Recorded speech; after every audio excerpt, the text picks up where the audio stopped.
आधी तुम्हाला कोणता त्रास होता? आधी मला थोडंसं तिथं खाज आलेली होती. मग मी थोडं काहीतरी खोबऱ्याचं तेल लाव किंवा पावडर लाव, घाम येत होता ना, त्याच्यामुळे मग काहीतरी लावत होते. पण मी मग केम हॉस्पिटलला पण गेले की जास्त वाढलं तर ते तात्पुरत्या स्वरूपाचं बरं झालं. फंगल इन्फेक्शन होतं, बरोबर. पण मग अजून एक माझीच ओळखीची थोडीशी किंचित कमी झाली, पण ते वाढत गेलं. मग ते लाल चट्टे, घाम किंवा मग कधी कधी रुमाल ठेवल्याशिवाय ते ऍडजस्टच होऊ शकत नव्हतं.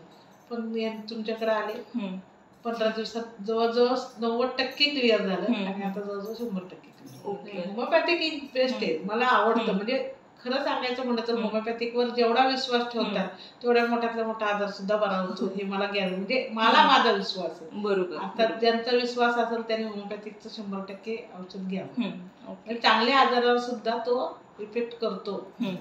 आणि तुमचं जे पहिले डिस्चार्ज वगैरे येत होतं नाही का त्या फंगल इन्फेक्शन मधून थोडंसं रक्त आल्यासारखं, मग मेडिसिन नंतर किती दिवसामध्ये तुम्हाला फरक पडला? खरं ऍक्च्युली तर ते असं घाम वगैरे जे येत होतं ना, ते 4-5 दिवसातच फरक पडला. ओके. आणि 5-6 म्हणजे 8-10 दिवसात ती खाजणं वगैरे पण खूप कमी झालं. आणि 15 दिवसात जवळजवळ नसल्यातच जमा झालं. फक्त आता परत होऊ नये म्हणून ती पुढची ट्रीटमेंट आम्ही घेतोय खरं. ओके, ठीक आहे, चालेल. थँक्यू.